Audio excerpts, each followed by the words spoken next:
Hello, welcome back to the Non-Essential Workers Podcast, a left-wing podcast on politics, entertainment, the news, whatever we feel like. I am your first co-host, Alex Rashiotis. I'm Aiden. And I'm Jason Rashiotis. And in addition to each deciding on different formats for how we introduce the podcast, we each have a different perspective on the news. But not the real news, just the headlines, because that's all we read. Just the fake news. Just the headlines and the news that we infer from them, like 60% of Americans. So, without further ado, I will take us off this week with a callback to a previous episode. OnlyFans. You hear this, folks? OnlyFans will ban pornography starting in October, citing need to comply with financial partners. From Variety.com. You hear about this? Yeah, exactly. What? I don't understand. That's a fair reaction. Exactly. You know how OnlyFans is well known for everything other than pornography?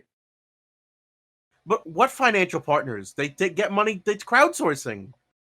It's crowdfunding. Probably, I would assume, credit card processors and maybe investors that they're. Then how does the porn industry exist? That doesn't make any sense. I could go on Brazzers right now and put in my credit card information, and it goes through. This sounds like absolute bullshit. I mean, it's completely true. It's spread across the internet over the last few days. But yeah, it's entirely stupid. It must be that they have some like extremely picky big company investors who they think will give them more money somehow. I think this might be saber rattling, or it might be like when Tumblr killed themselves because they're like, or no, was it Tumblr? Or was it the other one? Yeah, it was Tumblr. Like, because OnlyFans was not designed to be around porn. It was designed to be like essentially just Patreon, but a little more focused on art like artists. But it immediately, obviously, because we're all fucking monsters, it just devolved into the original industry. And so I guess they're trying to like change their image, or because we're not monsters. Because who gives a shit? Because there's nothing unethical about a person profiting from porn. No, but what I mean is we're all like not monsters like ethically, like troglodytes. We're all just like base. Like we're all just lizard braining all. Well, I mean, what was good about OnlyFans? We're all just hanging in lizard brain. I don't actually have an account on the website, but from what I understand, what was good about OnlyFans is that it's only like 20% of the profit stolen by the website, which means that individuals could do their own like streaming, sexual whatever performances and keep most of the revenue, which is actually pretty incredible for a sex work. Like it was a pretty great platform for essentially anyone who because it's not a strong enough pimp. Right. So basically, it was a rare opportunity where there was a lot of power in the hands of the sex workers, which is like a sentence that's rarely said in English or any language. Yeah, this is, I mean, like you said, Jason, it had a much kind of smaller community before sex workers moved on to it and made it kind of the booming platform it has been for the last, I think, couple of years now. But if they take that away, they must be really expecting some incredible investment or something, because that just becomes like a Patreon competitor. And I know that Patreon, I think, takes like between 5 and 10%. The point is, this doesn't. I have zero confidence this will actually happen, because, as we alluded to earlier, this will kill the website. This will kill all the money flowing in, and all the people who generate most of the revenue will leave and make their own.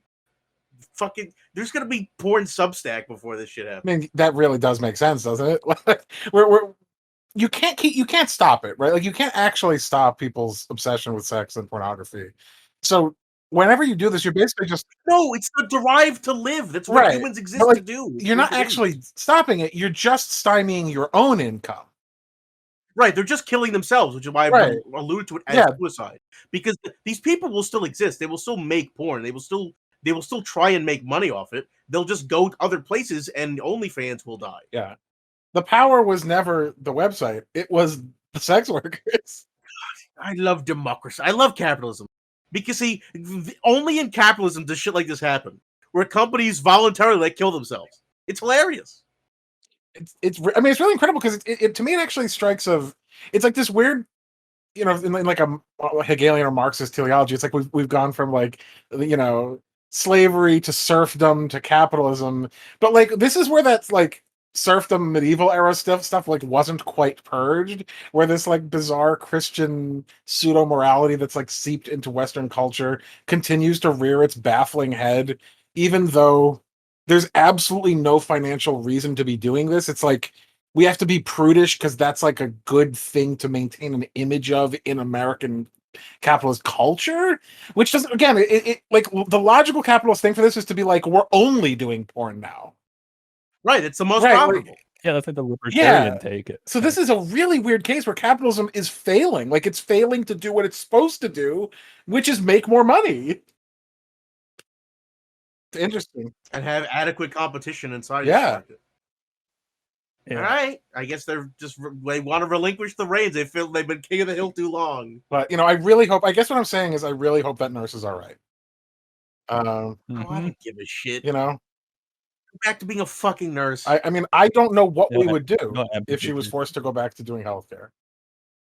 But religion and sex have a really complicated history, and sometimes it gets a little too complicated for the church to accept. So, from advocate.com, Pope accepts resignation from bishop who masturbated on video call. We got a Vatican Tubin. I was gonna say I didn't know Jeffrey Tubin was a bishop. He got rehired. He came back though, right? Now, isn't he back at CNN or something? Yeah, he's been on. I've seen him on as like a guest at the Flogging the log. First thing I noticed about this is almost certainly not what it is, but it is funny, which is grammatically, as this sentence is written, it looks to me as though the bishop was masturbating on the video call to the Pope. No, that's not how I infer it. They're just trying to cut out as many. They don't need to say, after Bishop wanks on stream, Pope gets wind and lets him resign with dignity. Yeah. They're not going to say all those words. They just got to get Francis mad at dude for using his bacon. Like, whatever. I mean, it works. Bacon? That is whatever, very funny. hog, pig, all the words for dick that exist. I find it funny. Why is the Vatican doing video calls? Do they believe in COVID? Do they not shoot smoke to each other instead? Was there a version of reality in which the Pope would not accept the resignation? Yeah, if they cut his head off. Kind of a given in this situation. Pope says no. Yeah, there's this weird it's almost like you can't fire me, I quit. It's like I can't leave in disgrace if I resign with dignity.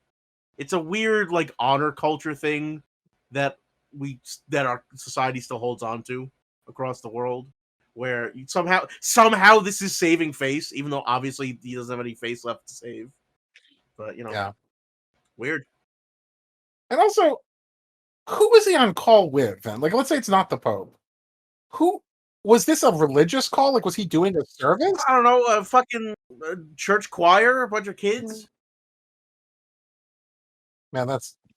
I'm gonna hope it was just like a butt dial FaceTime or something while he was jerking off. Some busty nun, who knows? All right, now you got my attention. Yeah, it's some old crone. There's not too much to talk about, but I do think, if we're going to talk about religion, it's usually better to talk about it in terms of bizarre sexual fetish, because when you talk about other kinds of religion, it's just stupid. Specifically, as we enter the inevitable COVID section of our podcast, trust God to be our healer. Yeah, I saw this. As COVID-19 vaccine mandates grow, so are requests for religious exemptions. From yahoo.com. All right, so here's the secret. We file a form to the government saying we have started a new religion. And as I mentioned earlier, our religion lets us shoot people in broad daylight. This is one of our religious rituals. It therefore has to be protected. And it doesn't matter if it violates other people's rights, because that's what this is. Apparently, religious exemptions are now being used to violate other people's rights, because that's your religious right. This is one of the most infuriating things to me as someone who's not only not religious, but secular and knows what secular means. Your right to swing your fist ends when it comes close to someone else's face. You do not have the right to hurt other people, even though you have the right to hurt yourself.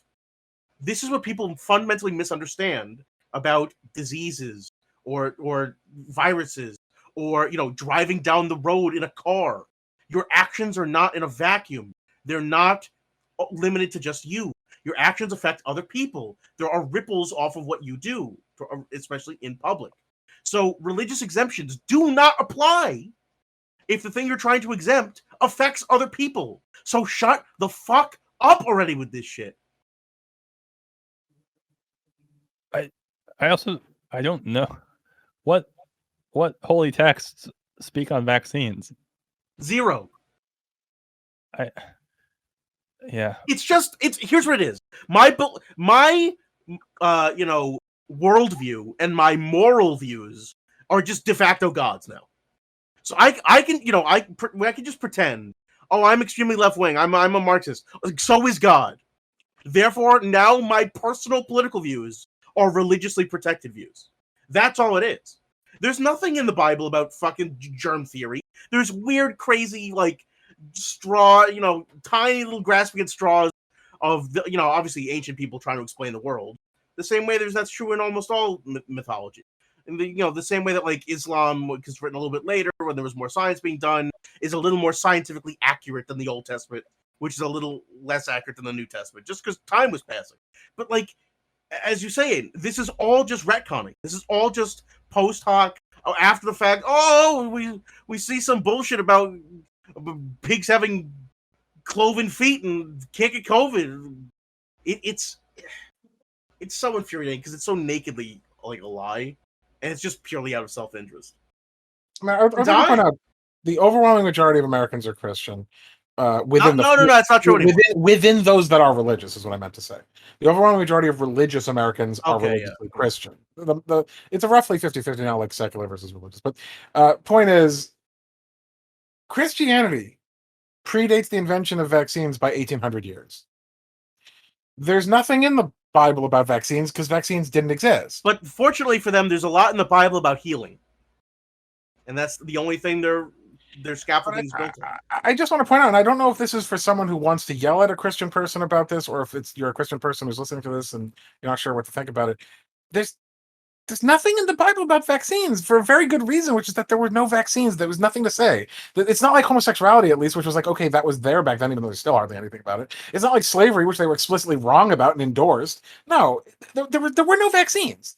It's like saying, what did Abe Lincoln think about the internet? Vaccine's not even relevant. It's the concept of inoculating yourself to disease. Yeah. Like the idea of becoming, taking a little bit of venom from a venomous animal to protect yourself.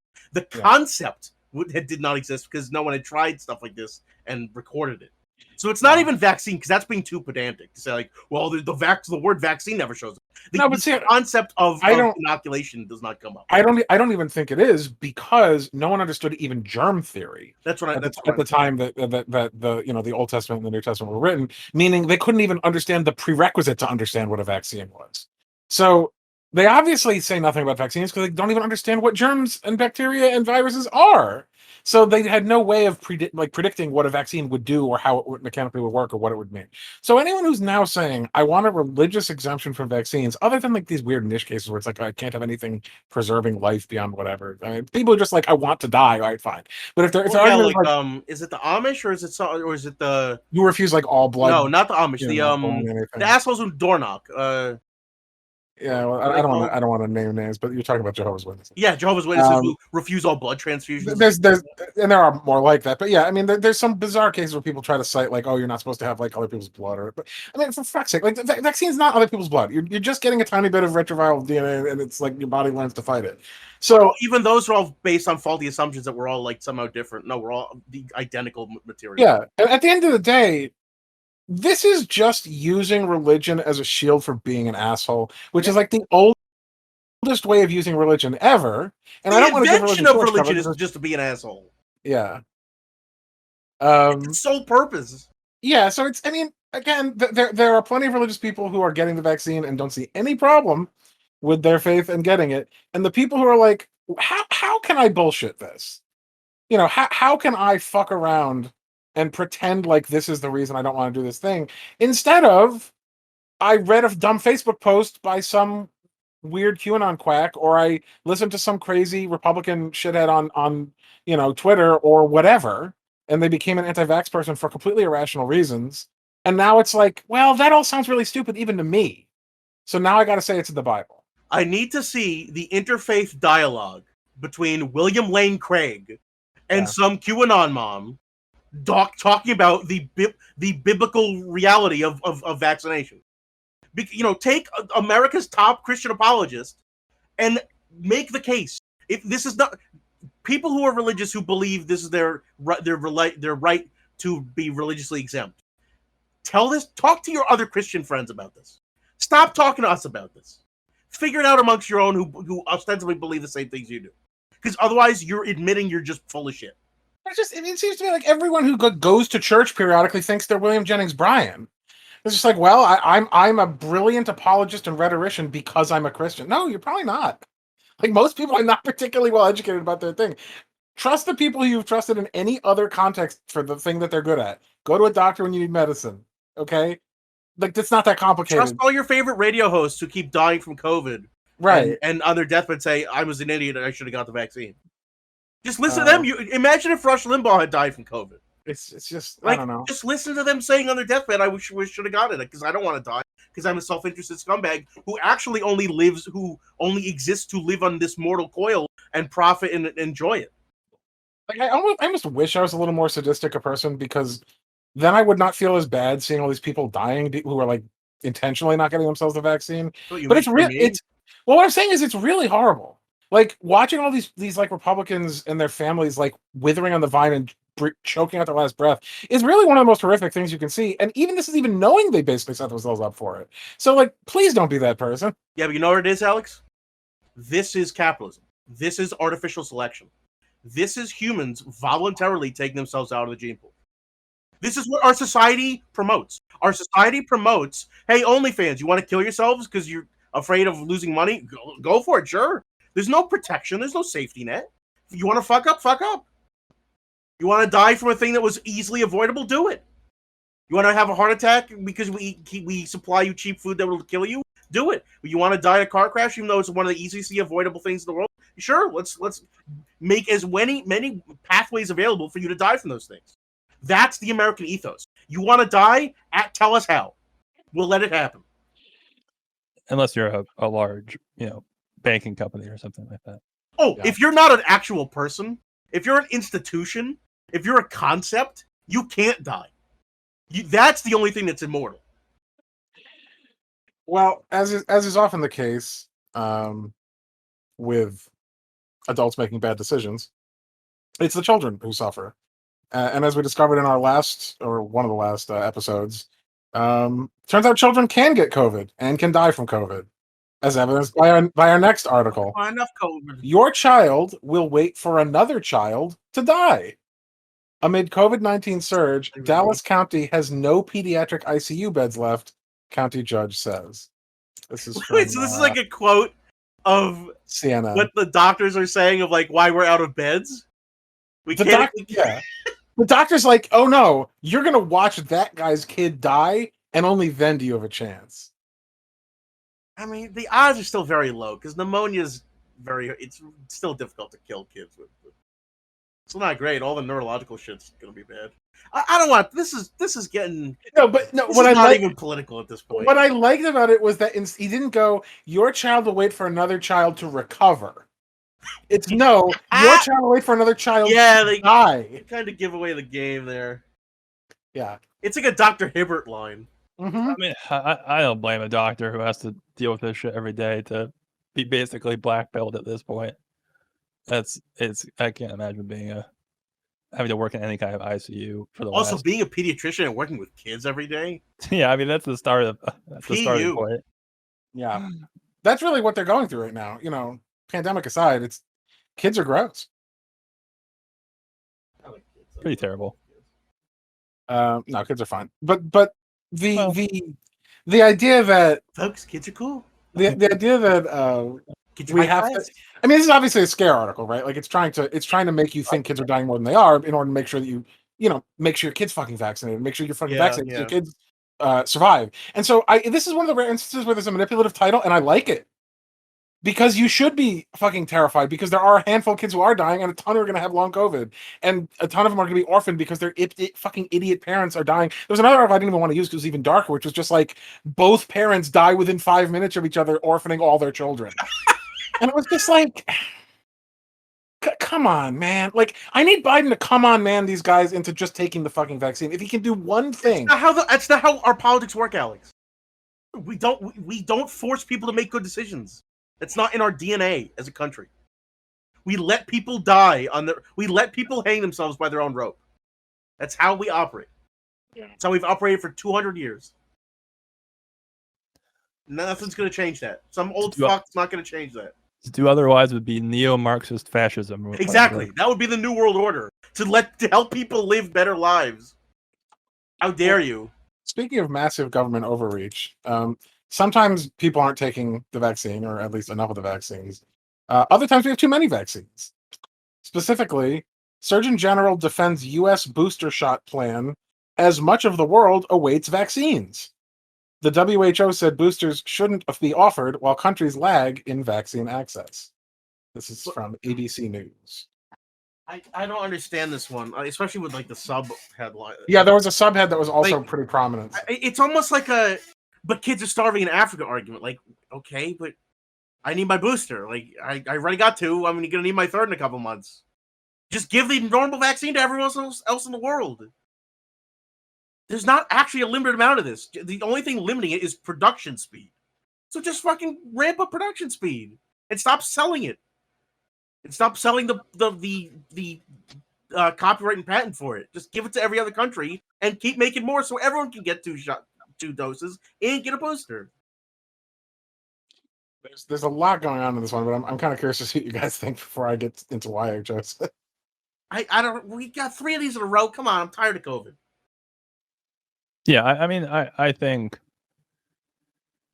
that I think that it's an unsurprising headline, but first of all, I think it's kind of a pretty interesting how the second half, the subtitle, I suppose, chooses to phrase things as countries lagging in vaccine access, as if that's just an event passively occurring. Their fault.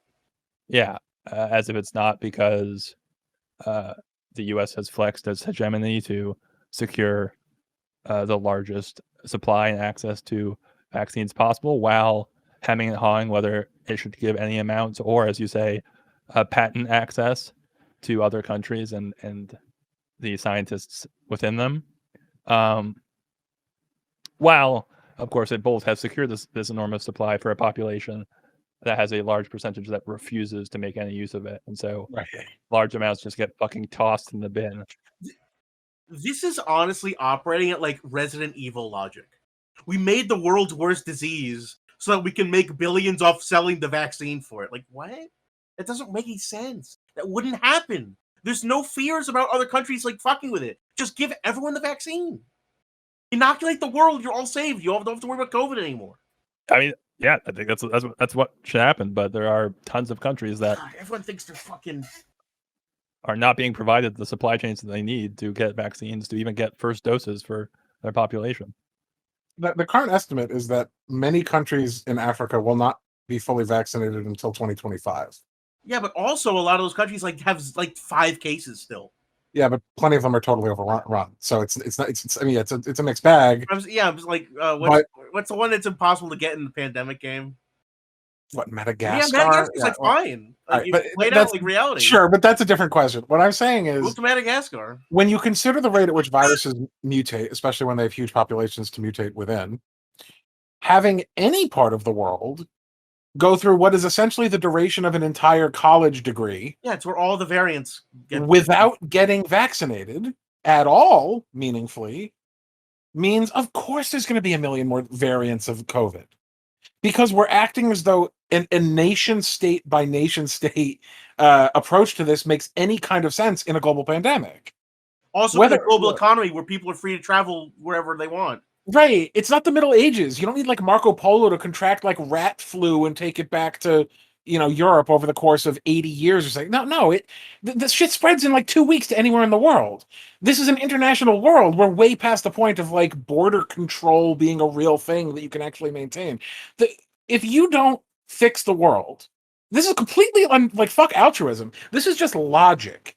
If you do not vaccinate the entire world within a few months span of each other, you are wasting your time. It's not even logic. It's even the self-interested argument. That's what I'm saying. Selfish it's just rationality, is what I mean. If you give a highly mutative virus, a highly deadly, highly contagious mutating virus, time to have hundreds of millions of people that it can mutate within and continue to spread from, you are basically saying we will have a never-ending deluge of new variants because we were so callous and so profiteering over what should have been an obvious international response that we even said fuck ourselves. Let's let this thing drag out for like a decade or two instead of fixing it in 6 months. No, it'll be way more than a decade. But also, I'm like tired of this. We already knew this. Everyone knew this like 6 months ago. Yeah, COVID could be with us forever. Because the world will never get to a point where enough people are inoculated that it won't keep spreading and mutating. So yes, COVID is now just one of the diseases that will be around forever. Like measles and mumps and polio and all this shit that hasn't been fully, totally gone. It's mostly gone, but it's still going to be around. And we accept that. It's just part of reality now. There's a new flu every year. There's going to be a new COVID variant every year. That's how it's going to work. And we just have to accept that because the governments of the world are not capable of working with each other to fix it. They're not capable. It's not possible.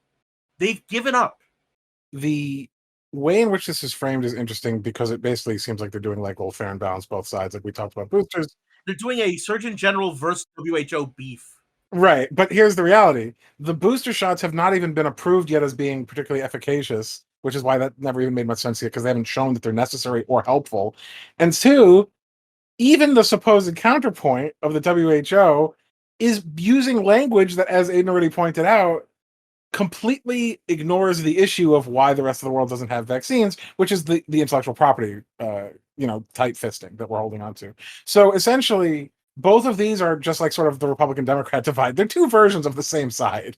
Should we help Americans the most, or should we help Americans almost as much and wait until the world or blame the rest of the world for being first? Exactly. So it's just a very pathetic way of covering what should already have been a pretty obvious question.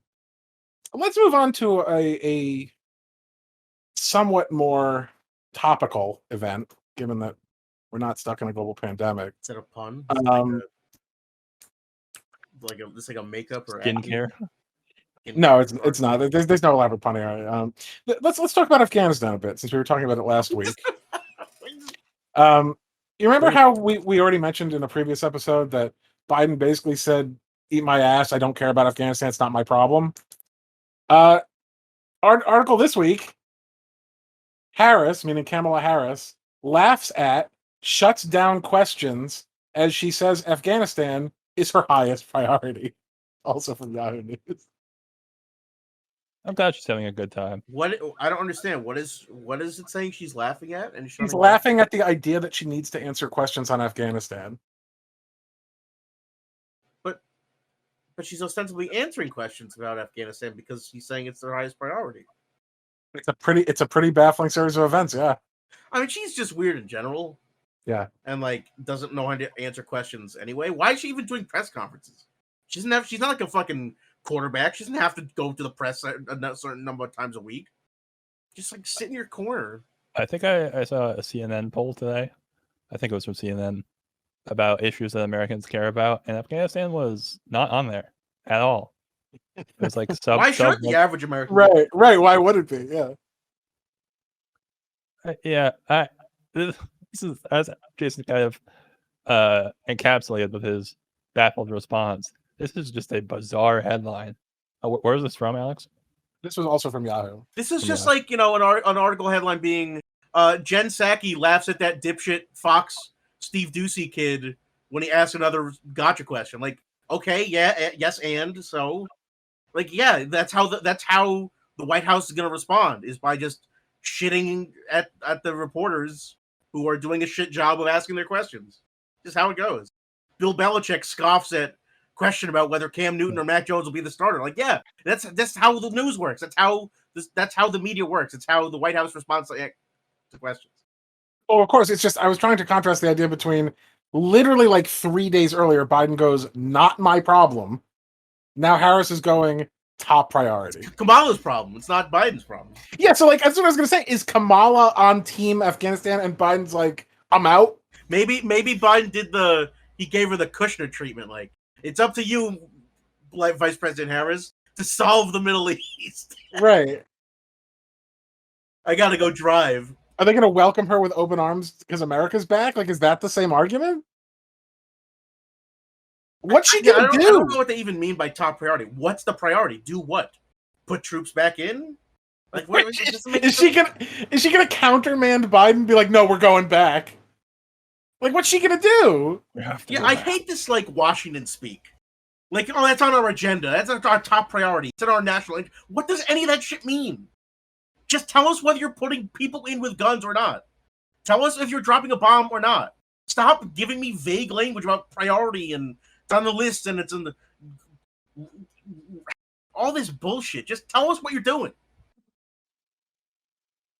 Probably trying to provide cover for herself in case this goes really badly, long term in terms of political heat and public blame. Probably trying to just like create one little pin. But who cares anymore? Like, that doesn't even matter in politics anymore.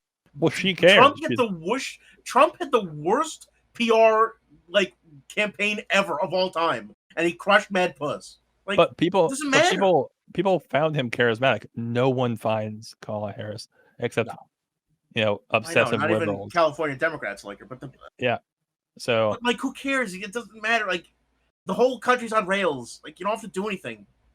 Just sit there and shut up. It's her top priority. I can't wait to see what she does in the future. I'm excited. My top priority is getting her off my television screen. In case you weren't confused enough about what the Biden administration thinks about Afghanistan, and I promise you that the last Yahoo article, because they're driving me insane with all these fucking Yahoo articles in my feed. Biden says Taliban are going through an existential crisis. We're gonna hold an intervention for the Taliban. Are the Taliban okay? We're gonna get all the Taliban's friends and families together in a room. Yeah. Like, first of all, Taliban, you can talk to us. We're here for you. Taliban, how was your relationship with your mother? You haven't been yourself lately. Do you need a Snickers? Yeah. So with no other information, what the fuck is he talking about? I think he's alluding to essentially what happened with ISIS, which is that ISIS stretched beyond their capability to create and run a new country, and it utterly collapsed because everyone else in the region was shooting them constantly for years. And so ISIS has mostly faded to obscurity. They can't hold all that land, and they can't actually operate a functioning country.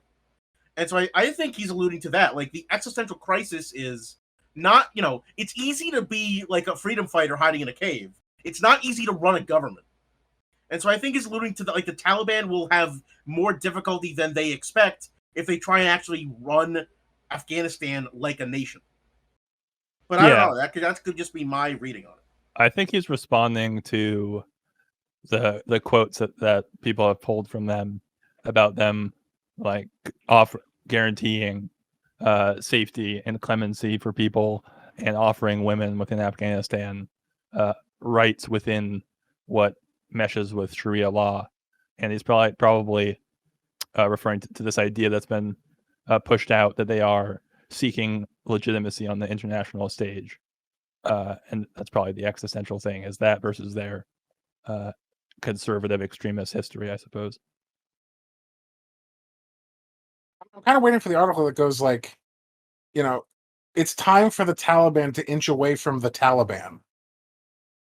Like, because they're basically saying, I think, is the Taliban, like, as you kind of alluded to, like, maybe they're going to be a little different this time? I think instead of existential, it would have been clearer if it was, like, going through an identity crisis. Because that, I think, is a little more accurate. Probably, the identity of we are simply defending our land from foreign invaders versus we are now the caretakers of our land, which is a big role reversal. It's a big role reversal when you go from the soldier to the the mayor. It's a big change. And a lot of countries that go through revolution, the people who won the revolution have a difficult time transitioning back to civilian life. This has happened in basically every single country that's had a revolution. It's hard to take your hardened killers who needed to do that to save the country from foreign invaders and then be like, all right, mail every day except on Sunday. Like, it's hard to do that transition. And I think that might be what he's speaking to. But it's not like America's a great example. We also have our own, identity and existential crisis of running our country not into the ground. So welcome to the club of dysfunctional states. Is this supposed to be a criticism, do you think, from Biden? Or just like he didn't have enough? Like the Taliban was fine until he said this? Just like neutral commentary? Because existential crisis is like a very vague way to put this. The Taliban is hitting its midlife crisis. Yeah. They just bought a Afghanistan-sized Ferrari. Given that this was one of the articles in kind of a general milieu of articles about, like, will they or won't they release the American, like, essentially hostages and or civilians and like Afghanistani people who are like trying to flee the country, I think it might be saying, like, whether or not they do the right thing on that is like his overture to, like, we won't missile strike you or something. I don't know.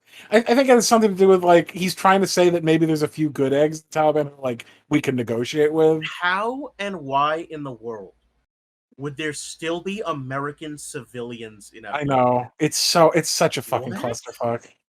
Yeah. It's no American should be in Afghanistan for the last 20 years if you're a civilian.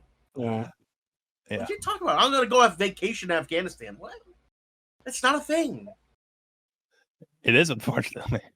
It should not be. Then you deserve to get captured. You're an idiot. Yeah. Well, you deserve to be captured because, the Taliban, they're pretty good at fighting. Trump calls the Taliban good fighters who are really smart. And erroneously says the group has been around for 1,000 years. I think he just means Arabs. But, that would still be wrong. It's still wrong. That's from... Well, this is almost like, after Vietnam, like, coming home with our tail in between our legs, like, man, them Viet Cong are actually pretty badass. Like, it's not our fault we lost. They're pretty good. They're pretty savage, too. They're badasses. Not like you're all getting killed by like 4 or 5 guys with straw hats. But this is Nixon going on being like, the Viet Cong, they're super good. They're sick. They whooped our ass. Like, what? Well, actually, see, this actually totally is in the vein of shit that Trump says. Trump loves building up his enemies because that way, if he loses, oh, no big deal. His enemies are a big badass. But if he wins, he goes, oh, look how much I overcame. It's actually one of his relatively savvy business senses. Yeah, it's pretty smart. Whereas the rest of politicians are fucking idiots who don't understand this at all. They don't know how to save face at all. They just do the like Kamala thing, which is like Tupac. Silly question. Like they don't understand at all how to mitigate damage. They have no PR training. So I think it's kind of funny for Trump saying this. He's like, well, one, I can't get any blame for it because when I was in office, no one was really talking about Afghanistan. And two, Biden looks like he's getting his shit pushed in by the Taliban. So yeah, I'm going to go give him a boost. I'm going to promote him for SummerSlam. That's how it works.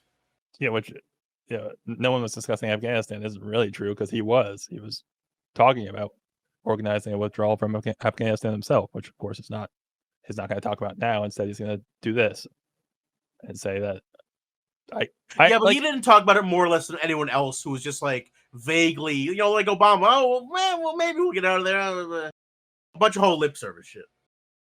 Well, what I mean is like the big national news wasn't talking about it that much over the last 4 years or 6 years. Do you think it's kind of odd that Trump is almost running cover for Biden by saying like, well, of course the pullout was kind of a disaster, but the Taliban are really good at what they do. What else could have been done? The Taliban I think he's just speaking off the cuff. Well, I think he just has respect for people who beat America. It's just I don't think he's trying to run cover for Biden.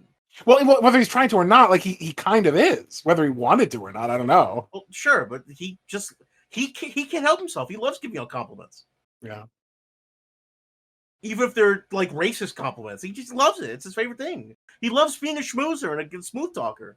That's his jam. Yeah. Well, I think we've heard enough from presidents and vice presidents. These people, they don't really understand war. They don't really understand foreign policy. In our final Afghanistan article, we'll hear from the most expert opinion, and that's Toyota. Even Toyota seemed to know that the Taliban would take Kabul. From QZ.com.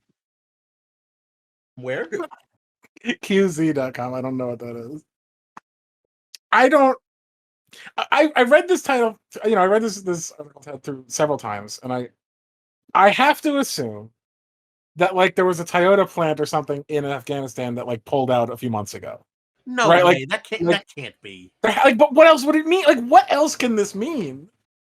Did they I have no idea. about it can't be that. Maybe they had like Toyota Hiluxes as their vehicles. And they had like the trucks that they always use. Yeah, they put a fucking Petchin egg on it. And some guy at Toyota is just watching like a map of Taliban-owned Toyota cars, like moving in a wave across the country. I don't know. I think this is somehow a puff piece for a Toyota. I don't know what this is. This is the most stumped I've been to try to figure out what the contents are. Yeah, this we have to read because Toyota for Secretary of State. That's my vote. I mean, they could be referring to the Toyota family, who are actual people who made the company. Sure, yeah. But even if they are, that's still bizarre. Yeah, it wouldn't say making Toyota. Money moves. Who knows? Maybe they're like, we're done shipping, opium out of. We're throwing our lot in with the Taliban. Yeah, we've ended our trade agreement with the Taliban. I don't know. We gotta read that at some point. That whoever wrote that the headline. I mean, A for effort, but yeah, F for outcome. I don't know, man. It's something. You've piqued our interest, so congrats. Yeah. Well, some people unfortunately can't pique any interest, and they're becoming a really serious problem in the UK. Specifically, incels. A new terror threat to the UK? Was this article written in like 2009? It was written like a week That's ago. When it should have been written on BBC. How is England always behind the 8 ball on cultural shit like this? Like, how many of our mass shootings and mass killings have been incels? Yeah. Like, it's the news just getting across the Atlantic. Like, what? Yeah. This is an article that appeals to like 5 people. How about an old terror? A fundamental aspect of of atomizing modern culture that what it does to men often. I think they're making a reasonable point, which is that isolated, disgruntled male chauvinists with nothing to live for have never really been a problem before. Something has changed, It's only ever been Prince and Duke and King and Queen. Yeah. So, what changed, do you think? I don't know. Some guy probably got acid thrown in his face and was like, "This is the incel's fault." I don't know. Who knows? And they're just bored. They're like, they can't get Brexit done, so they're just like, give me some garbage. I was watching some YouTube channel that breaks down crimes, and like, I don't know. Is this maybe a weird veiled way for them to be like, Arab, Arab English kids are also incels? I don't know. Is terror is still pretty much reserved exclusively for the non-white. Well, that's what I was about to say. Them. This almost might be a step in the right direction because, so they've done Brexit and they basically severed their ties to Europe, and so even though they do technically still have to allow immigrants in, the general public probably isn't as paranoid about Muslims. They just need to have a new terror threat, right? So it's like, well, what's left? People who read V for Vendetta, a new terror threat to the UK, like right, like comic book guy. Next terrorist of the UK, like because they don't have enough like demagoguing of hated out groups anymore. So now they have to find a hated in group that can be separated. Now, to be fair, it's not like I've been, watching or staying up to date on what the news in the UK recently.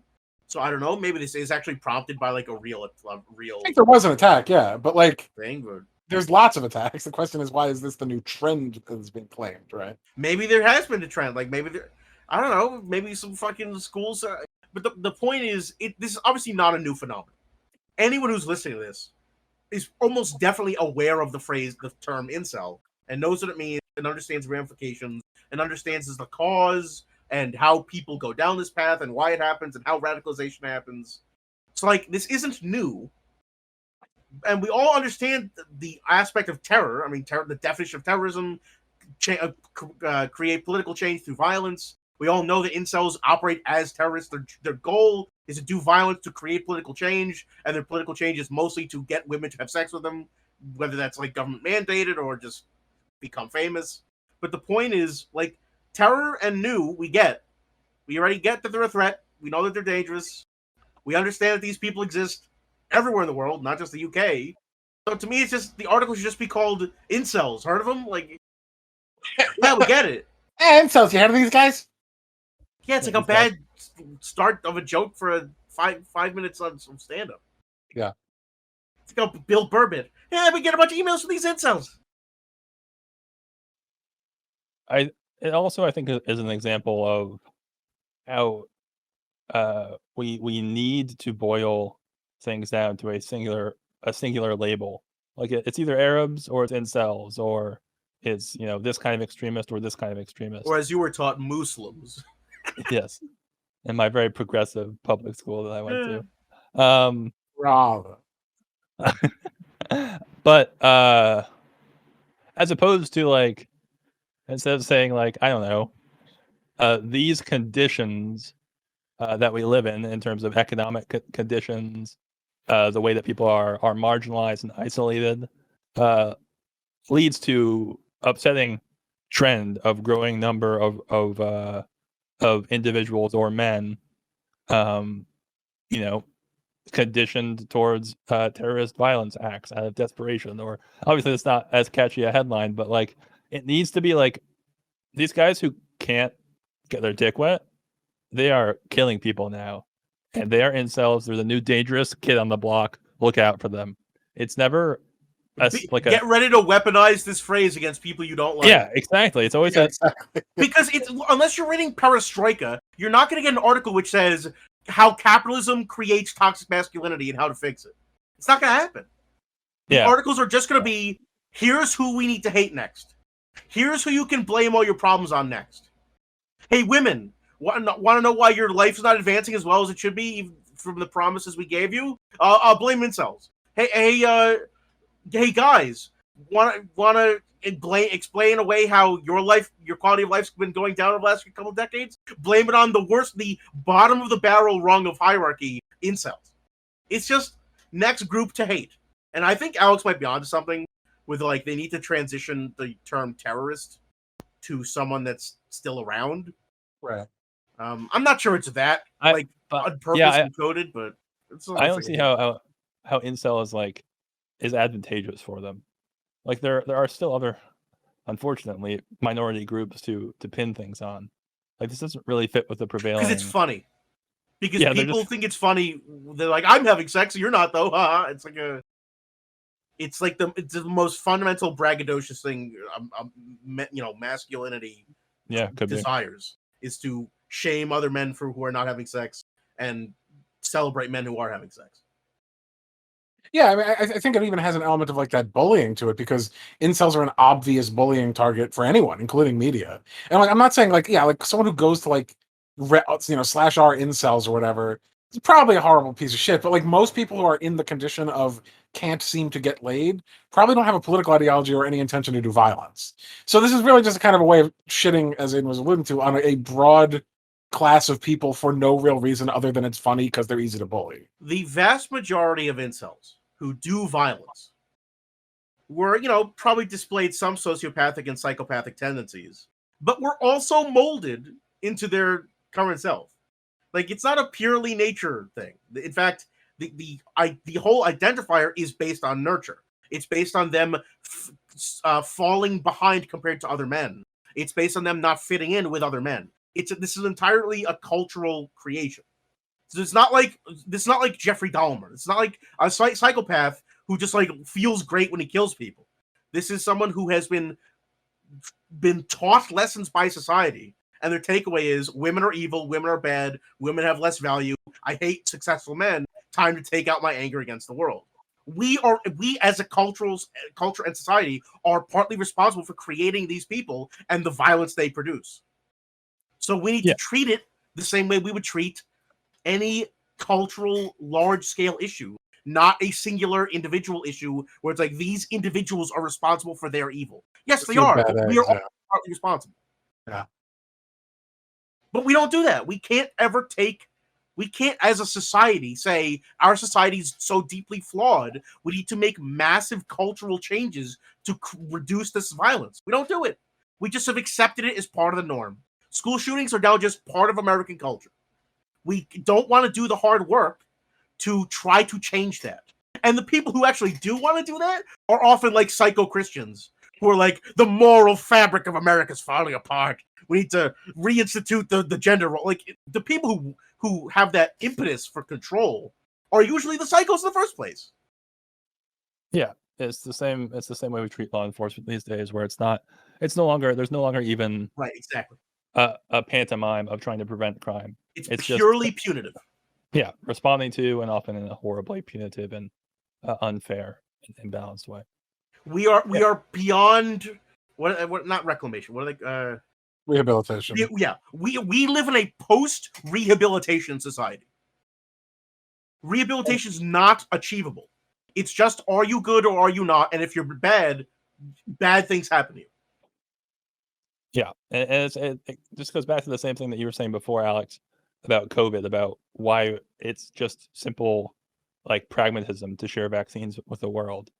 And once again, we're unwilling to take the steps we need to do to reduce crime and thus reduce the suffering that is inflicted upon innocent people in our country. But once again, that's because most of the people who are suffering from crimes like these, terrorist crimes or crimes stoked by poverty, which is most crime, are other poor people or middle class people. It's not the people who actually have the influence and the money to exert change. And so we're stuck in this lovely cycle that we revisit every episode and begin to spiral into insanity.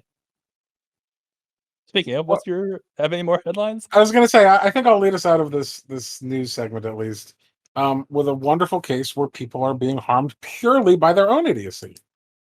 Specifically, FDA issues "You are not a cow" warning after livestock drug use. Apparently, folks been injecting cow medicine into their rectum. Yeah, deworming medication. Yeah, I saw a response to this. I was like, it's not very effective to treat people disrespectfully. You should be serious to convince people. It's like, I don't think there's a respectful way to tell idiots who are voluntarily taking horse deworming medication not to do that. If they're doing that, they are past the point where they can, one, be communicated to effectively, probably, and that they should even be treated with respect. Because I've heard about this. Is this to treat diseases or to like get high? Like what? I don't know. It's been like if someone getting like fucking getting gonked off their dog medicine, like that sounds awesome. I think there's some like it's like hydroxychloroquine or whatever. It's a new. It's like a COVID cure. Yeah, exactly. Give yourself cat AIDS. Uh-huh. I mean, at least it should have been for deworming. Like, why would they? I mean, use it for the thing it's for, at least. It'll help you fight the COVID worm. I'm turning the worms COVID.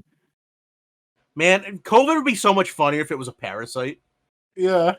Instead of like a virus which people cannot understand. Well, then you'd have someone like marrying their COVID worm. Like we would have a really bizarre neurotic. Yeah, there'd be some like insane chick who gets their parasite out and is like, "I love him." Yeah. He was with me all during quarantine. It's a symbiote. I want a religious exemption to marry my symbiote. Now that would actually be an interesting case. Mm-hmm. Eating 10 COVID worms make you immune to all diseases. Yeah. The top 10 COVID worms would be, like People magazine, the hottest. I mean, you're certainly right. It is tragic that the FDA is like, all right, so there's a meeting that happened last Friday. They're like, all right, gang, how do we reach these kids? Yeah. Like, what is the optimal messaging? Yeah, one in 10, stop taking heartworm medication. 1 in 10 South Dakotans is boofing cow worm. And then what's her face? Like, no, I released that song, bitch. I am a cow. Yeah. Maybe they should get her on board for the PR push. You ain't a cow. Bitch, you ain't a cow. I want to say that almost every person who's done this has probably made the attack helicopter joke. That's all I want to say. Oh, that they identify. Yeah, but they do identify as a cow themselves, apparently. Well, that's what's funny, at least. Yeah, that's why I thought it would be a good. I mean, people will take any drug. They will. Aperitif. It's like a new rule of the internet. Like, if thing exists, people will try to use it as a drug.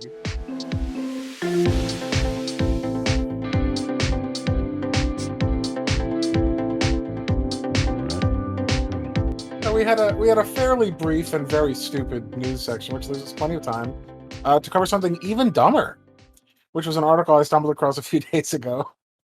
And this is an article where the Republican Party, especially under Trump, is being attempted to be reframed as positive, to at least some degree, for the LGBTQ community. And this article is called "The GOP Waves White Flag in the Same-Sex Marriage Wars. The Republican Party has moved on from one of the most seminal cultural war debates, even as evangelicals fume." So we can read out a few of the choice bits from this. We definitely have to use the image they used as our picture for this episode, because it's a picture of Donald Trump, like kind of like sighing as he holds up a big, gay pride flag that has written on it in what looks like, serial killer black ink, Sharpie ink, LGBT for Trump. He looks like he's not sure if he's supposed to be doing it. Right, he's always like, he's like, I guess, like, is this a net positive? Am I getting paid? And then behind him are 5 American flags. Yeah. Not 4, 5. It's a really incredible article. And it begins with an intentionally absurd premise, which I guess because we're in the era of Trump, you have to start with Twitter, where they talk about Republican National Committee Chair Ronna McDaniel did what party leaders do on these types of occasions, which is the beginning of Pride Month. She sent out a tweet, quote, "Happy #Pride Month. The GOP is proud to have doubled our LGBTQ support over the last 4 years, and we will continue to grow our big tent by supporting measures that promote fairness and balanced protections for the LGBTQ Americans and those with deeply held religious beliefs." Only those 2 things. Just don't show them your big tent. You have to be either gay or deeply religious or get fucked. So that was her message. And of course that got immense pushback, both from Democrats and others going, "You're a dumb asshole and this is completely disingenuous," and from Republicans going, "How dare you say we're tolerant?" And they're both right. Misrepresented. Yeah, like they're both right, because that's not what the GOP is or what it has ever been. Like, the GOP is not in any way, shape, or form a pro LGBTQ party. The fact that they've doubled probably means going from like 2% to 4% support from the LGBTQ community. It's probably higher than that. I mean, tragically, but it's not good. It's not high. It's better than that, but it's not high. But even this framing is fucked up. No one gives a shit about like who supports the Republican Party. I don't care. Like, oh, Biden's percent with the Hispanics went up. Like, I don't care. I don't care about the party. The parties need to die. The only thing that matters here are laws and restrictions that affect people's rights. And so this article is especially guilty of this. And I actually, I looked up the author. I don't want to hold them too responsible for this. They're almost just trying to print it out like the way an AI would, like a robot. They're not saying like I have an opinion on this. They're just reporting what the people in charge say. And the article is phrased in such a way for you to not like question, why does this party exist? Why does it seem to not be representing the people that are part of the party? Why does that group of people not represent the rest of America at all? Why is it so out of whack with the norm? Why are conservatives so psychopathic about who's putting dicks where? It's just like putting out ones and zeros. It's just like putting out information. Yeah, it's not having opinions on this at all. right? It's the umpire calling balls and strikes, right? They're just saying I'm a neutral arbiter and I'm presenting to you the data, right? But what's interesting about the article is that it seems to, even if it's not explicitly endorsing this trend, present this trend as A, nonfiction. In other words, that this is actually a thing that's happening, and B, kind of good. Like they're not explicitly saying it's good, but they're kind of implying it's good. For one of two reasons, either because it's good for the LGBTQ community or because it's good for the electoral viability of the Republican Party. They're implying it's different than the previous GOP. That's really what they're saying. But then they immediately contradict themselves very thoroughly. So, like a little further down, they go, the GOP has in recent years undergone a quiet but consequential evolution. Party leaders still exhibit strong opposition to transgender rights and the top legislative priorities of the LGBTQ community. But on the most prominent battlefield over the past few decades, same-sex marriage, they've all but conceded defeat. Yeah, but some of them won't shout the F slur at gay people as they walk by. So that's the same. That balances the scales of what you just said their top priorities are. There's a great quote that I found. And you're right. The main concession the article's trying to make is, it seems at least politically, the right wing will no longer try to undo gay marriage. Right. Like, it stopped being a high priority for them. They've now moved to hating on trans people and black and brown people again and all their other shit. It's basically just off the docket. It's off the agenda. Yeah.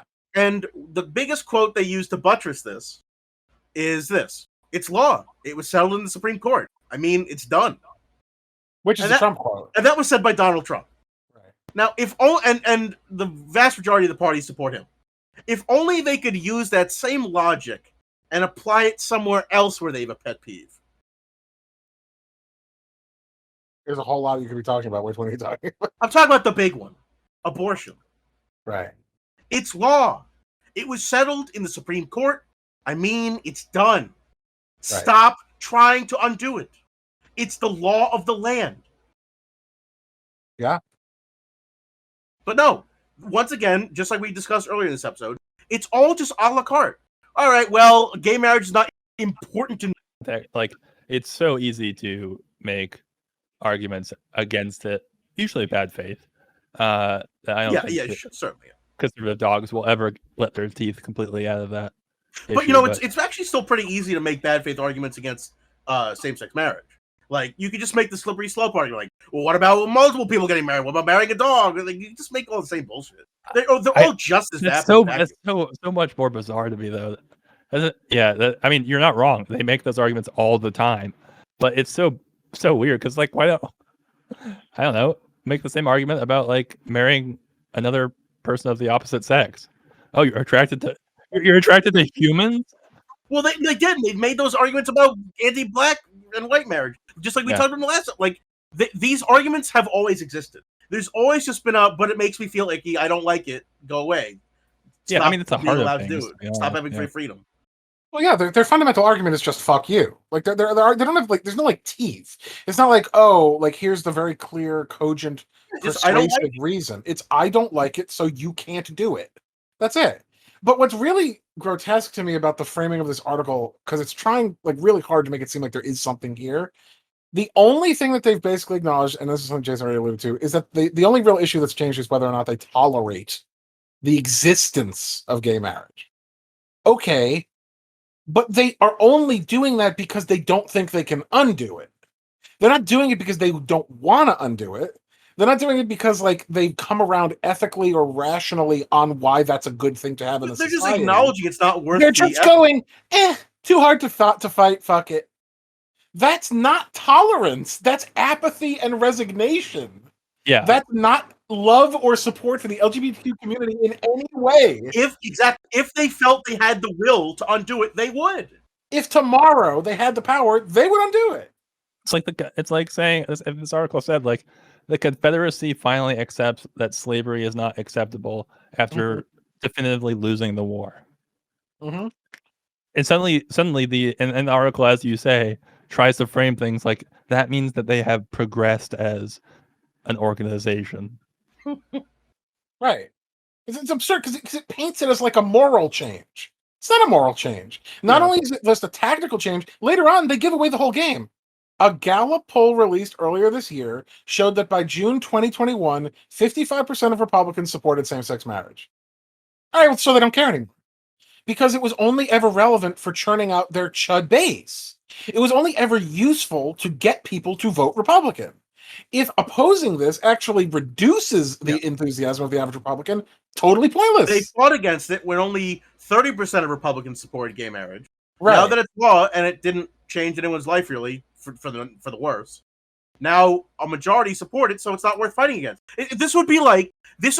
Here's the equivalent article from the left perspective. Democratic Party gives up fighting for Medicare for all. Right. Because a Gallup poll done pre-Bernie losing and post-Bernie losing shows that support for it went down. All right, so if support went down, they don't have to fight for it anymore. This is not a moral conviction. This is a math game. And in both cases, the party never gave a fuck in the first place. It was just tactics. They were only ever using rhetoric that they thought could get them seats. They never gave a fuck whether it happened or didn't happen. The real sniveling part, though, of this article, like that's manipulative, is they quote a lot of Republicans and a lot of gay Republicans. They quote all these people like, oh, Trump loved promoting gay people. He had so many gay people in the ambassadorships and in the White House. And all that this really does is quote a bunch of people who are like, I got promoted, and I'm gay, and I'm conservative, so it's amazing. And then right after, the next paragraph is, and then here's how Trump fucked up trans people's rights to work and go in the military. Here's how he didn't pass the Equality Act. Here's how he fought against, here's how he supported governors who fight against trans people trying to compete in sports they want to compete in. So just a bunch of like three nepotistic assholes get quoted in this article as saying, see, he promoted me, he must love gay people. And then all of the actual body of evidence of policy prescriptions that came up were all shot down that would have helped gay people. And this is also bisecting the group into, because once again, the acronym keeps expanding because more and more of these identities get not discovered, but explained and fleshed out and people adopt them. This article's acting like the only groups that matter here are gays and lesbians because there's not a single acknowledgement of bisexuality, pansexuality, anything like that. No acknowledgement of a spectrum. It's just gay or not. And then there's mentions of trans, and every single mention in the article about trans people is how they're having their rights annihilated. Right. 2021, even more. Record high amount of laws limiting their rights. Yeah. So the article likes to interchange LGBT and just gay, but it's like, bitch, those are not interchangeable. Those extra letters mean extra things. Well, I think if they just said LG rights, and I think they're talking about like air conditioners and TVs. Yeah, but okay. As a good example, before LGBT was widely accepted, they just said gay and lesbian, and then bi people were like, well, what about people who are both? Who are bi? And they're like, all right, we don't really matter that much. And then the trans people are like, oh, have us in there. And now it's an easier acronym. And so the acronym keeps expanding, but LGBT is the easiest, most widespread understood one. So the article uses it like it's common vernacular. Yet the contents of the article does not actually cover it accurately. Even a little bit. Like they explicitly say fuck everyone after LG.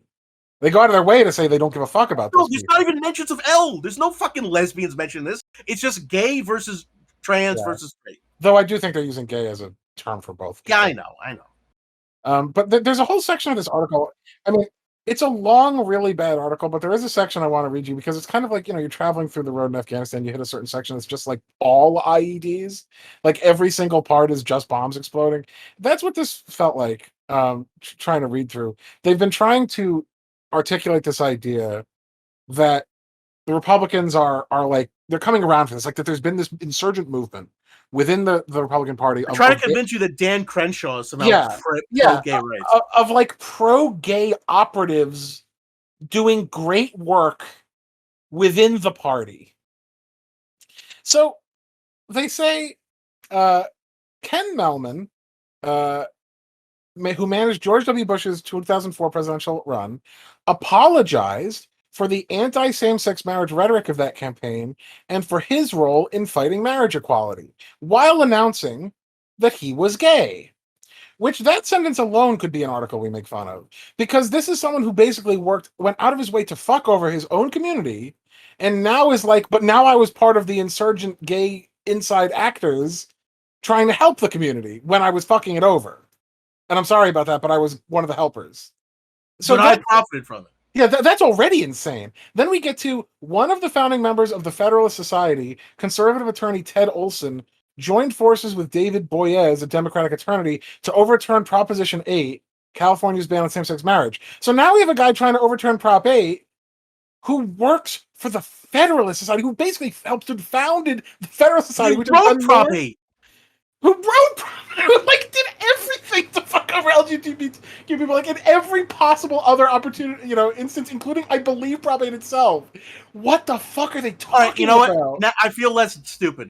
People, the Resident Evil logic is true here.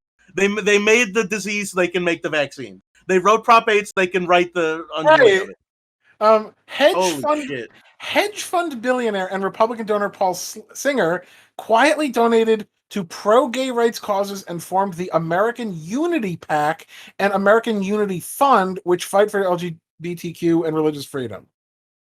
Which are not opposed. What? Like, what? First of all, the whole point of endorsing something is to not do it quietly. Because if you do it quietly, you're saying it's like embarrassing and you shouldn't be doing it. And secondly, you know what else would have helped? Not donating to the Republican Party. Why are you donating to the Republican Party and also to a gay rights thing? Like, those are foundationally opposed. It's like I donated to the Taliban and the U.S. Army, and I just said which one. It's like all these billionaires who are like, I donate to both parties. Who people refuse to acknowledge that when you donate money to the Republican Party, you're donating money to fascism, to sexism, to racism, to xenophobia, to theocracy. That's where the money's going. That's what it's going to do. That money's going to fund drug trafficking. It's going to fund sex trafficking rings, as was recently busted in Minnesota twice. Funding the Republican Party is funding crime and all that is evil in humanity. Right, and they openly say it. You can't then say, "But hey, look, I made a PAC that helps gay people." This next section, I'm just going to read through because if I stop, I won't be able to begin again. The real breakthrough, gay Republican operatives say, came with the nomination of Donald Trump. Although evangelicals flocked to his candidacy, conservative gay rights activists also saw an opportunity. A cosmopolitan-minded business person, Trump did not prioritize LGBTQ issues during his campaign and made overt appeals to gay voters, though not by pledging to support them with laws. For the first time, we got to walk into the race with a candidate we didn't have to apologize for or explain away his reluctance to embrace the gay community. Except that whole grab people by the pussy bit. Probably Reagan was the last candidate where we were like, this candidate has gay friends, said Charles Moran, spokesperson for the Log Cabin Republicans. Their bar is so low. If you tried to write something that was more wrong, you couldn't. I thought this could be satire. It's literally not possible. You could write A equals not A, and that's somehow less incorrect than this. Exactly.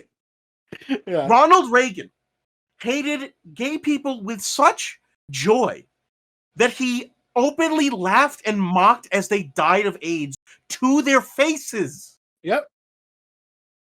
He openly let AIDS spread because he thought it only affected them. He was asked, what are you doing about AIDS? He's like, who cares? It's just gays. Also, the idea that Donald Trump is the candidate that you're gonna go to bat for this guy.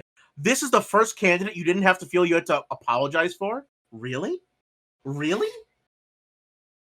Everyone had to apologize for everything Donald Trump said because his whole thing was, I'm a raunchous asshole who everyone who's trying to act still normal has to do apologetics for me. This guy, Charles Moran, I don't know who he is. I mean, I know that he's a spokesperson for the Log Cabin Republicans, which is its own parody organization. But either he's a genius or he has 75 IQ. Yeah, or he's a moron. But what this article taught me is that there's an even more disgusting form of ID pol than the way that self-serving neoliberals use it. And that's the Republican ID pol guy. Yeah, they were born in it. The only thing. The libs merely adopted identity politics. The right wing was born in it. Literally the only thing they care about is whatever their pet cause is. Because the only thing that matters is them. So, like, if they're a gay Republican, then the only thing they care about is gay issues and how they can enrich themselves. And be a Republican, yeah. Because no one else matters at all to them, because the Republican ethos is one of utter narcissism and egoism. Not even all the evangelical Republicans who are their voting bloc. Right. Fuck them. Fuck what they want. I want what I want. How does this party even exist? How does this party not explode from internal pressure every day? From all these people fighting for their individual things that they want. It amazes me. I'm a discriminated against minority in the party that discriminates against them. I'm going to have zero solidarity with any other minority that is discriminated against or any other victimized group in the entire country, because that is consistent with Republican ideology. So this is like the only kind of ID Paul people who don't even pretend to form coalitions with each other. Just fuck them. It's just me. It's me and my pet issue. That's it. This is actually somehow more disgusting than the typical ID Paul. And look, Trump promoted me, so I win. I got in the White House, so I win. Yeah. It's so disgusting. And you know that that's the way that they think, because the article ends by talking about Caitlyn Jenner, who, despite being... I didn't even see that. Yeah. Perhaps the best illustration of the GOP's evolution on LGBTQ issues and the crossroads at which it now finds itself has come in the form of Caitlyn Jenner's run for California governor. As part of the recall election of Gavin Newsom, Jenner, who came out as transgender 6 years ago, said she opposes, quote, biological boys who are trans competing in girls' sports in school, even as she's tried to be an ambassador for trans people in the Republican Party. You have to be a badass boy, win your sports, and then transition later in life, like she did. Everyone is now reaching Meghan McCain complaining about nepotism. We're all that now. I do kind of enjoy that. This probably wasn't the intent, considering the consistent tone of the article, or consistently inconsistent tone of the article, but that they even phrase it almost what reads as like a sly dig at Caitlyn Jenner by saying, even as she has tried to be a kind of ambassador. Yeah. People yeah, she does her best, but we all know she's fucking terrible at everything. The best thing is that the article ends with, it says, one Trump advisor is working for her, but another Trump advisor has publicly criticized her for being transgender. Not for supporting transgender rights. Yeah. Not for having a different view, for existing. Yeah, she was like insulted to her face in an interview during her campaign. Yeah. How dare you be? How dare you exist? You thought we need Descartes to handle this.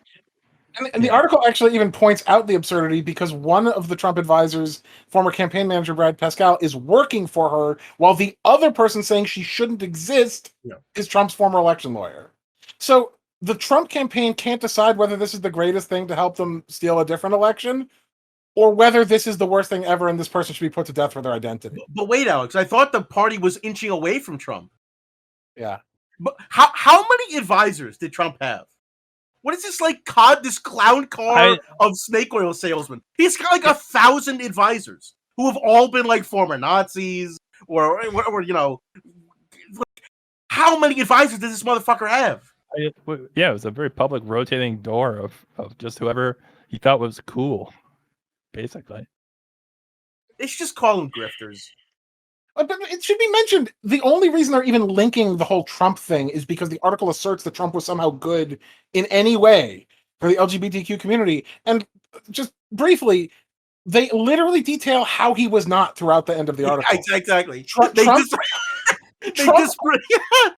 Trump opposed the Equality Act, which would amend the Civil Rights Act of 1964 to protect LGBTQ and sex discrimination in public accommodations federal programs. He appointed judges deemed hostile to LGBTQ issues. He rolled back protections in the workplace for non-binary workers. He banned trans people from being in the military. He pushed for the removal of protections for LGBTQ people in healthcare programs. Like, he did everything he could to fuck over every gay person and lesbian person. And his VP was a psycho born-again Christian who, was it him or was it someone else who had gay conversion therapy places when they were a few years ago? I'm pretty sure that was Mike Pence, And if Trump had died in office, Pence would have taken over and done his crazy Christian shit. Yeah, In the article, though, however, It couldn't have been worse for gay people. They put that as a mixed record. Mixed. Right. The things weighing all that down on the other side, committing to ending the He HIV. sent 2 nice tweets and he disregarded 30 laws. Well, I want to literally say he committed to ending the HIV/AIDS epidemic Both within 10 years. Yeah, thanks for the commitment, Trump. And pushing to decriminalize homosexuality abroad. Another totally empty, meaningless. Yeah, something that every American cares about. Okay, so here's a new rule. If you're the president, just get on stage and say a bunch of lofty, dumb shit like, "I'm gonna end cancer in 10 years. I'm gonna end poverty in 20 years. We're gonna be living in space pods in 50 years. We will ascend to a hive mind in 100 years." Just say a bunch of shit that's obviously unfalsifiable, that sounds cool, and people will then write articles in 5 years that say, well, he's got a mixed record on, loving humanity. He said he'd get us to the moon in 5 years. To briefly continue, because we talked about this before we even started recording, and it's completely insane. The Trump-era Education Department eliminated guidance that sought to extend protections around the treatment of transgender students, and Trump himself issued an executive order via tweet prohibiting transgender individuals from serving in the military, a move later overturned by President Joe Biden. So we did have to rely on Biden to undo the trans ban. Even Joe fucking Biden is better for LGBT people than, I Also, as I just mentioned about the education thing, yeah, Betsy DeVos, absolute scumbag, Christian psychopath, wanted charter schools that get private money but also get public money that taxpayers pay for, even though there's no regulation about how these schools are run, what they're taught. They don't follow, public school curriculum. All sorts of crazy Christian schools that taught insane, Heaven's Gate shit. We're getting public money. In no world was the Trump administration at all good for the LGBT community. It was just as bad as Bush, if not worse. Which was just as bad as Bush 1 and Reagan, if not worse. Nixon at least didn't acknowledge their existence, which is better than hurting them. And you would logically think, and it was 50 fucking years ago. You would logically think that if the Republican Party was softening its extremist religious fundamentalist stance on LGBTQ people, then when gayness became normal, trans would become somewhat more normal. It would be still the fringe, but the sort of accepted fringe as opposed to the explicitly hated fringe. However, according to the HRC, the nation's largest LGBTQ advocacy group, 2021 was the record year for anti-trans legislation, with dozens of laws introduced in Republican legislatures across the country placing restrictions on trans people. If you have moved way, way further, even you already were, to the extreme fringe of anti-trans attitudes, you're not signaling, oh, we've softened on these issues. You're signaling we are tactically shifting to an easier issue to drive our fury base. Right, we're looking for people who are lower to punch down on. Right, we're actually having to punch even lower in order to drive a sort of furor amongst our chud base. Because these are people... Because gay people got so many rights that it's hard to punch them now because they're punching at eye level. Yeah. We have to go back to punching down on trans people. By the way, the HRC, I believe, is the Human Rights Commission. Yeah, it's the Human Rights Campaign.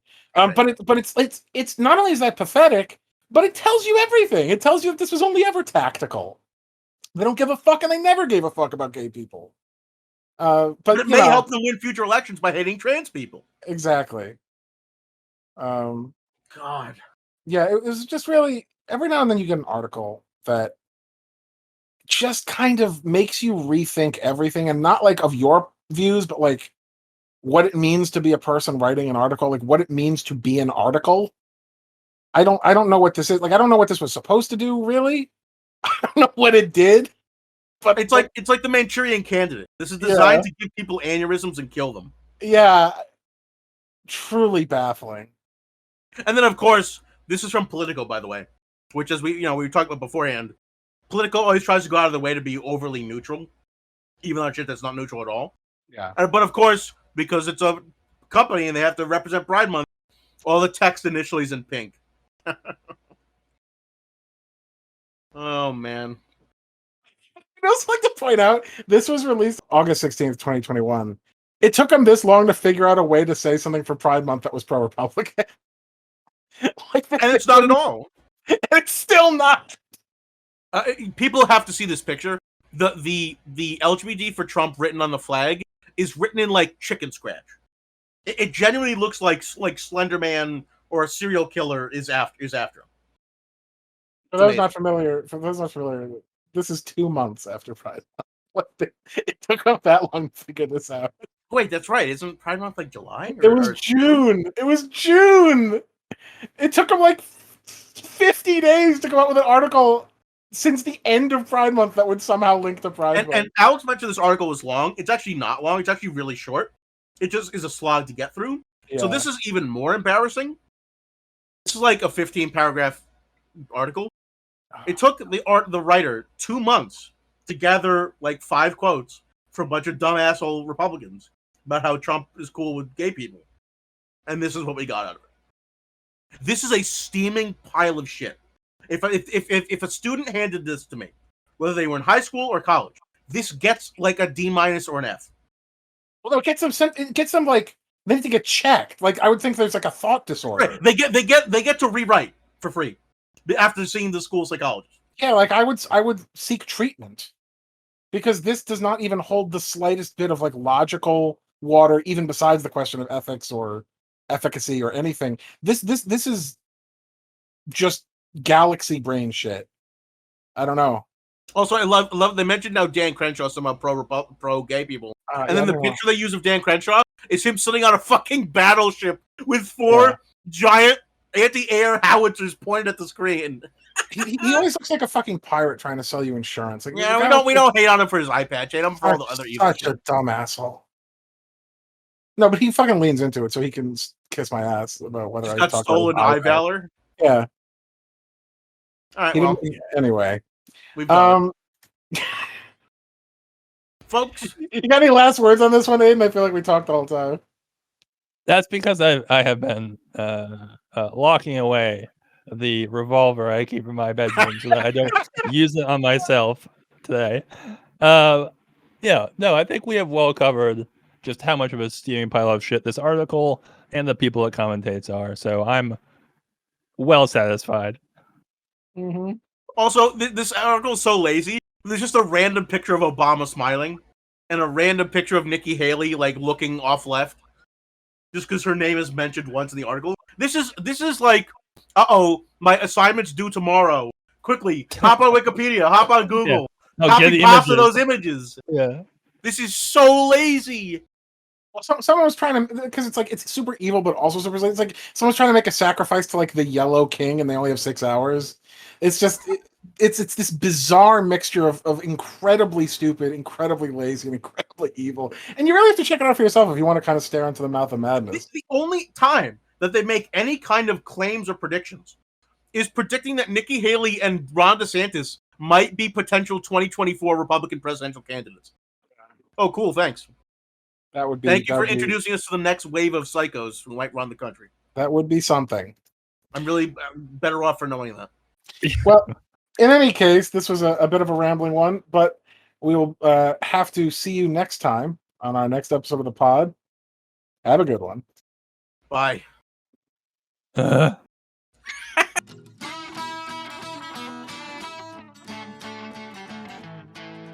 thanks for listening to the show. If you enjoy what we do here at the Non-Essential Workers Podcast and you want to support us, please check us out at patreon.com/non-essential-workers-podcast or by clicking the link below. For $5, you get access to the Patreon feed and twice as many total episodes. How many more? I'll say it one more time for the back. Twice. Anyways, thanks and see you next time.